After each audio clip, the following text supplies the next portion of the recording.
ہیں اور شیعت بھی اس کو جی دعویٰ یہی ہے صحابہ کا آپس میں اختلاف ہوا، صحابہ کا اختلاف ہوا، بالکل سقیفہ بنی ساعدہ ہوا، بالکل ہوا تھا. سب سے پہلے تو انصار نے جو ہے وہ اختلاف کیا تھا، ٹھیک ہے سعد ابن عبادہ نے. جی. تو وہ جو سقیفہ ہے، سقیفہ سے کوئی انکار کر سکتا ہے؟ نہیں کر سکتا، سقیفہ حقیقت پوری ہے. بخاری میں لکھی ہوئی بے ہے، شک، پوری صحیح مسلم میں بے لکھی ہوئی شک. ہے، ہماری تمام صحیح کتابوں جی کے اندر بالکل. سقیفہ موجود ہے. اور سقیفہ کے اندر انصار اور مہاجرین کا کیا اختلاف تھا، مہاجرین یعنی قریش نے کیا استدلال کیا، اور پھر وہاں سعد بن عبادہ الخزرجی رضی اللہ تعالیٰ عنہ جو کہ جلیل القدر صحابہ کرام میں سے ہیں، اور رسول اللہ کی جنگوں میں سے جو جب جھنڈا ہوتا تھا وہ سعد بن عبادہ کے پاس ہوتا تھا. بے شک. اور انصار میں سب سے زیادہ سخی انسان یہ تھے، یعنی جو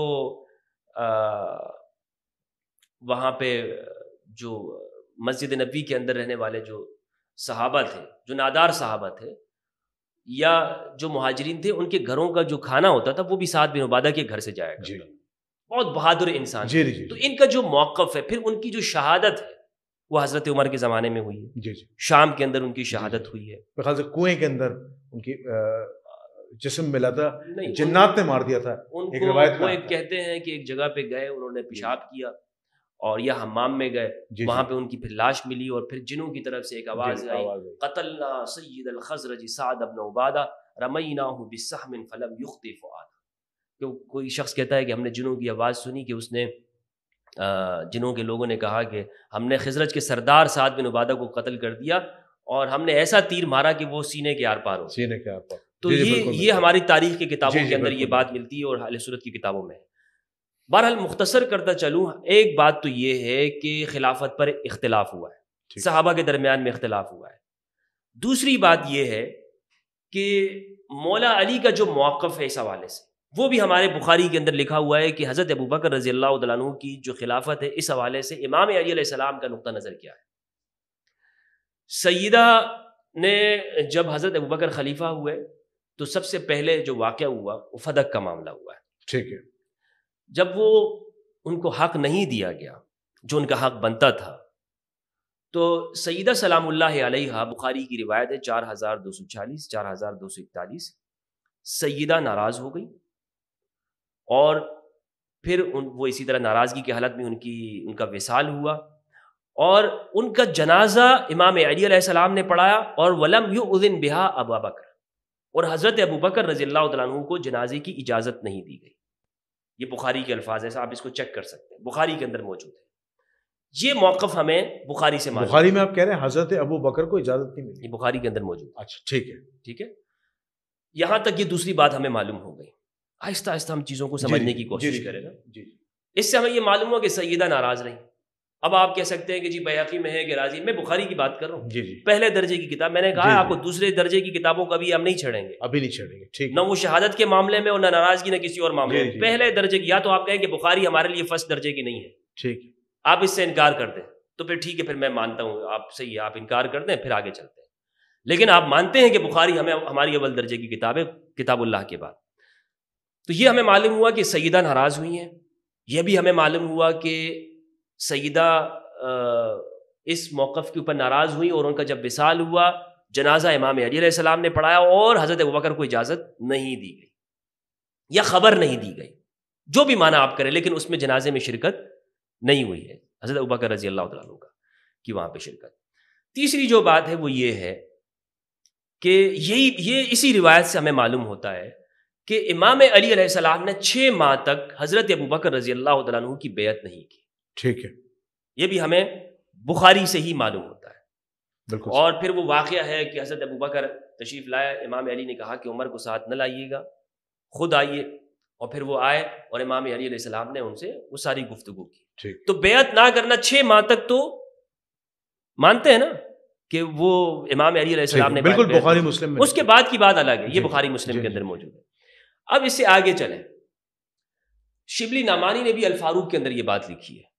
شبلی نعمانی یہ کہتے ہیں کہ سقیفہ کے بعد دراصل ایک تو تھا انصار کا گروہ بن گیا جنہوں نے کہا ہمارا حق ہے، ایک تھا مہاجرین یعنی قریش کا جنہوں نے کہا حضرت بکر رضی اللہ تعالیٰ عنہ کی خلافت، اور ایک ہے بنو ہاشم کا. بنو ہاشم میں جناب عباس بن عبد المطلب، امام علی علیہ السلام، حضرت زبیر رضی اللہ عنہ، اور سیدہ زہرا علیہ السلام، یہ بنو ہاشم کے جلیل القدر افراد ہے، اور اس میں کچھ بنو امیہ کے افراد بھی یعنی امام علی علیہ السلام کے موقف کے اوپر ہے، یعنی جیسے خالد بن سعید بن العاص اموی رضی اللہ تعالیٰ عنہ ہیں، 5ویں نمبر پر 6 نمبر پر انہوں نے اسلام قبول کیا۔ بنو امیہ کی جلیل القدر شخصیت ہے، بالکل بنو امیہ سارے وہ نہیں ہے کہ جن کے بارے میں ہم یہ کہیں کہ وہ ان کی مذمت کی جائے، نہیں، خالد بن سعید بن عاص رضی اللہ تعالیٰ عنہ یہ وہ شخص ہیں کہ جو سابقون الاولون میں سے ہیں، تو یہ امام علی علیہ السلام کی بہت قریب رہے ہیں۔ تو بہرحال بنو ہاشم کا یہ موقف ہے کہ اس میں ہمارا حق ہے، اور بنو ہاشم وہاں سیدہ سلام اللہ علیہا کے گھر میں جمع ہوا کرتے تھے، ٹھیک ہے، یہ اختلاف ہمیں معلوم ہوتا ہے۔ اسی طرح ہمیں یہ بات بھی معلوم ہوتی ہے بخاری کی 4241 نمبر کی روایت سے، امام علی علیہ السلام نے جب حضرت ابوبکر تشریف لائے نا، تو حضرت ابوبکر رضی اللہ عنہ سے کہا کہ اس خلافت کو، اس امر کو ہم اپنا حق سمجھتے ہیں، کہ ہم اس کے زیادہ حق ہیں، زیادہ حقدار ہیں۔ حضرت علی نے کہا، امام علی علیہ السلام نے کہا، لیکن وَلَكِنَّكَ اسْتَبْدَدْتَ عَلَيْنَا بِالْأَمْرِ، لیکن آپ نے ہم سے اس امر میں استبداد کیا ہے۔ استبداد کا لفظ امام علی علیہ السلام نے استعمال کیا۔ اب استبداد کے آپ کچھ بھی معنی کرتے ہیں، زبردستی کریں، استبداد کریں، جو بھی ہے، امام نے فرمایا کہ استبداد کیا ہے۔ تو یہاں تک جب آپ پہنچ گئے ہیں استبداد تک، تو اب مصنف ابن ابی شیبہ کے اوپر آپ آئیے۔ ٹھیک ہے، مصنف ابن ابی شیبہ کی جو روایت ہے 28,000 سے اوپر کی روایت ہے غالباً، اور اس پر میں نے جو گفتگو کی ہے، میں نے اس پوری گفتگو کو آپ سنیے گا تو اس میں نے یہ عرض کیا ہے کہ اہل السنت والجماعت کی یہ جو روایت ہے نا مصنف ابن ابی شیبہ کی، اس کے جتنے بھی راوی ہیں یہ بخاری مسلم کے راوی ہیں، یہ بخاری مسلم کی شرط کے اوپر ہے، ٹھیک ہے، یعنی اس میں کوئی ایک راوی بھی ایسا نہیں ہے کہ جو ضعیف راوی، ٹھیک ہے، یہ سارے راوی بخاری مسلم کے ہیں، ٹھیک ہے۔ اس میں ان یحرق علیہم البیت، پہلے آپ کو معلوم ہو گیا کہ یہ بنو ہاشم کے جو افراد ہیں یہ سیدہ کے گھر میں جمع ہوا کرتے تھے، ٹھیک ہے، اور شبلی نعمانی لکھتے ہیں کہ حضرت عمر رضی اللہ تعالیٰ عنہ نے وہاں پر گئے، اور شبلی نعمانی نے اس روایت کا انکار نہیں کیا ہے، شبلی نے بھی کہا ہے کہ حضرت عمر کی طبیعت سے یہ بعید نہیں ہے کہ انہوں نے اس طرح کی یہ گفتگو ان سے کی ہو کہ میں اس گھر کو ان لوگوں کے اوپر جلا دوں گا۔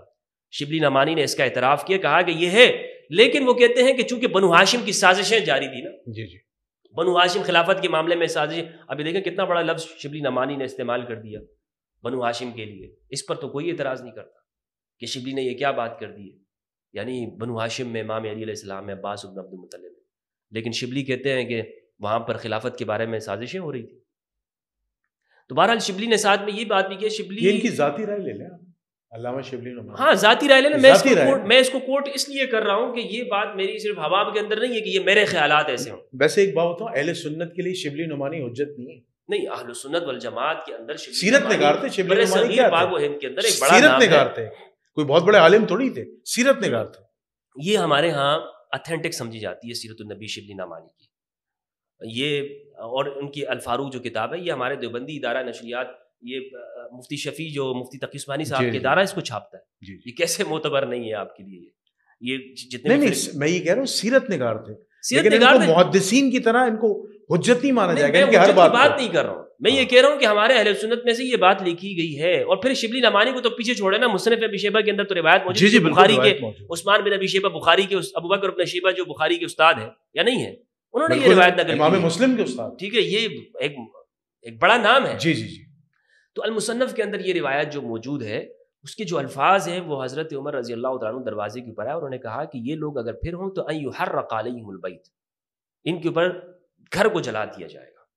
یہاں تک کی جو بات ہے یہ ابن ابی شیبہ کے اندر موجود ہے، اور اسی کا میں نے اعتراف کیا کہ کم از کم اہل سنت کو یہاں تک ماننا چاہیے۔ باقی جو آگے کا جو واقعہ ہے جو ہمارے ہاں شیعہ حضرات بیان کرتے ہیں اس کو، اور پھر بہت زیادہ اس کو بیان کیا جاتا ہے، یہ میرے نزدیک یہ واقعہ کوئی ثابت نہیں ہے اس طرح سے۔ اچھا، یعنی آپ یہ کہتے ہیں کہ سیدہ کائنات کی شہادت ثابت نہیں ہے؟ سیدہ کائنات کی جو شہادت کے حوالے سے جو اہل تشیع شیعہ اس کو بیان کرتے ہیں اور بہت بڑا چڑھا کے اس کو بیان کرتے ہیں، وہ ثابت وہ ہمارے پہلے درجے کی کتابوں سے ثابت نہیں، اور میں ان پہلے درجے کی کتابوں کو لیتا ہوں جہاں پہ ہم نے اختلاف کو حل کرنا ہے۔